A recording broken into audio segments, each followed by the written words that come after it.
Pandemi COVID-19 membuat ratusan satwa penghuni Taman Marga Satwa Cikembulan di Garut, Jawa Barat terancam kekurangan pakan.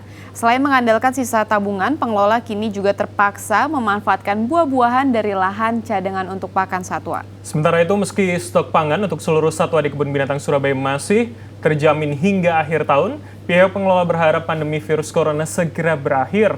Hal ini agar tempat wisata dapat segera dibuka dan juga mendapat pemasukan kembali. Dampak pandemi COVID-19 turut dirasakan 435 satwa di Taman Marga Satwa Cikembulan, Garut, Jawa Barat. Hal itu karena ratusan satwa itu terancam kekurangan pakan akibat operasional yang tutup. Pihak pengelola memperkirakan stok buah-buahan dan anggaran yang tersedia untuk pakan satwa hanya cukup hingga Juni 2020.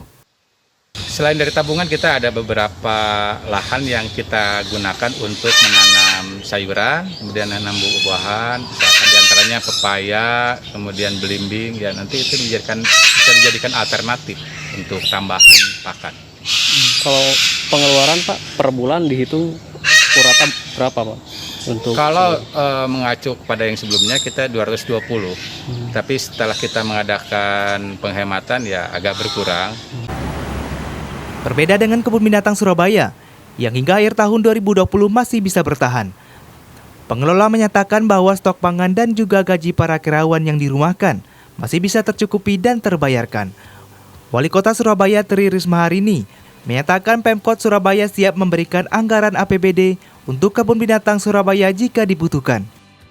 Enggak lah, bisa dia dia kalau makan dia masih bisa lah.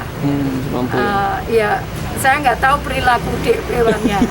Tapi kalau makan bisa lah, dia bisa pakai APBD juga kan ada yang kita pesan.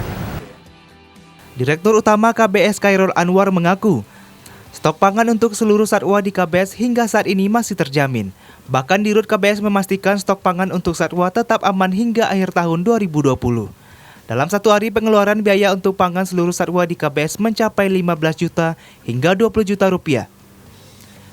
Pihak manajemen KBS sendiri berharap pandemi virus corona segera berakhir, sehingga tempat wisata dapat kembali dibuka dan mendapatkan pemasukan kembali. Tim Liputan Transmedia.